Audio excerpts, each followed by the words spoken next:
আজকে যেটা নিয়ে কথা বলবো সেটা হচ্ছে ঘুমের সমস্যা। ঘুমের সমস্যা নিয়ে অনেকেই আসেন। ঘুমের সমস্যা বা ইনসমনিয়া।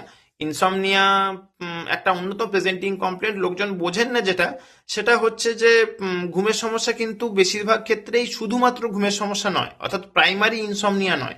তার অন্য কোনো মানসিক বা সমস্যা আছে, শারীরিক সমস্যা আছে, সেখান থেকে ঘুমের সমস্যা হচ্ছে। আহ, আমরা যেটাকে সেকেন্ডারি ইনসমনিয়া বলি। এবারে এই ইনসমনিয়াগুলোর প্রধান ট্রিটমেন্ট কি, যে আন্ডারলাইং যে কারণটা সেটাকে ট্রিট করতে হবে। আচ্ছা, এবারে তিন রকমের মূলত ইনসমনিয়া হয়: ঘুমের শুরুতে, ঘুমের মাঝে, ঘুমের শেষে।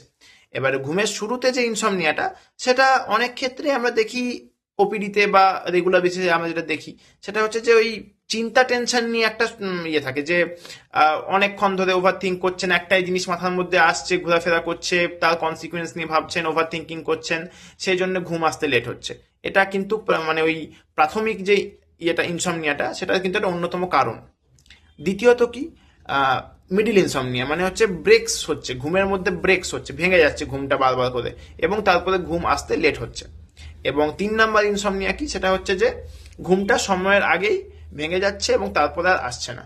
এটাকে আমরা অনেক ক্ষেত্রে আর্লি মর্নিং অ্যাওয়েকেনিং বলি। এটা কিন্তু ডিপ্রেশনের একটা অন্যতম সাইন হয়ে থাকে অনেক সময়। আহ, তো এবারে ইনসমনিয়ার ক্ষেত্রে আমরা যেটা আহ, মূলত দেখে নিই যে কোনো সাব ক্লিনিক্যাল বা ক্লিনিক্যাল অ্যাংজাইটি বা ডিপ্রেশন রয়েছে কিনা। আচ্ছা, অনেকেই অনেক অ্যালকোহল যারা ইউজ করেন বা অ্যালকোহল যারা ডিপেন্ডেন্ট, যারা রেগুলার অ্যালকোহল খান, তারা কিন্তু অনেকেই একটা মানে এই ঘুমটাকে কিন্তু অনেকেই অ্যালকোহল ইউজের কারণ বলে, যে আমি অ্যালকোহল খাই কারণ সেটা খেলে আমার ঘুমোতে সুবিধা হয়। সারাদিনের স্ট্রেস ইত্যাদি চিন্তা টেনশন সবকিছু থেকে মুক্তি দেয় এই অ্যালকোহল। তো এটা একটা অ্যাবিউজের একটা অন্যতম কারণ হয়ে থাকে আর কি। যাই হোক, এবারে ইনসমনিয়ার জন্য কিছু নন ফার্মাকোলজিক্যাল কিছু টেকনিক বলে দিই কিছু। আহ, এটাকে বেসিক্যালি ইউনিভার্সাল স্লিপ হাইজিন বলে। আমি তিনটে মেন মেন জিনিস বলবো। এক হচ্ছে যে নির্দিষ্ট সময়ে ঘুমোতে যাওয়া এবং নির্দিষ্ট সময় ঘুম থেকে ওঠা। একদম যে টাইম আপনি ঠিক করবেন, 11টা হলে 11টা, 12টা হলে 12টা, সেই সময়ই ঘুমোতে যাবেন। তার থেকে 15 মিনিট লেটেও নয়, 15 মিনিট আগেও নয়।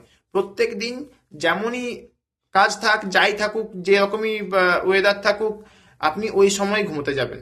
এবং যখন উঠবেন সেটাও অ্যালার্ম দিয়ে ওই সময় উঠবেন। রাত্রেবেলা 2 ঘন্টা ঘুম হলো কি 3 ঘন্টা ঘুম হলো, এটা না ভেবে যে সময় ঘুমোতে যাচ্ছি সে সময় ঘুমোতে যাবো, যে সময় ঘুম থেকে উঠতে যাচ্ছি সেই সময় ঘুম থেকে উঠবো। এইটা ফলো করলে দেখবেন প্রথম 7 দিন একটু কষ্ট হবে, প্রথম 10 দিন একটু কষ্ট হবে, তারপর দেখবেন যে আপনার বডি এই সার্কাডিয়ান রিদমটাকে অ্যাকসেপ্ট করে নিয়েছে। দ্বিতীয় কি, দ্বিতীয় হলো যে বিছানার বিছানাতে ঘুম ছাড়া অন্য কিছু কাজ করা যাবে না। বিছানায় বসে বসে স্ক্রল করা, বিছানায় শুয়ে শুয়ে স্ক্রল করা, বিছানাতে হচ্ছে খেলাধুলো করা, বিছানাতে পড়াশোনা করা, বিছানাতে কাজ করা, এগুলো করা একদমই উচিত না। বিছানায় শুধুমাত্র ঘুমের জন্য সেটাকে ইউজ করবেন। 3 নাম্বার হলো যে ঘুমের আগে, মানে বিছানায় যাবার আগে চা, কফি, সিগারেট, মদ, এগুলো না খাওয়া। এগুলো কিন্তু ঘুমের ক্ষতি করে। ব্যাস, এই তিনটে জিনিস ফলো করুন। পরবর্তীকালে আরো টেকনিক নিয়ে আরো আলোচনা হবে। ঠিক আছে, ধন্যবাদ।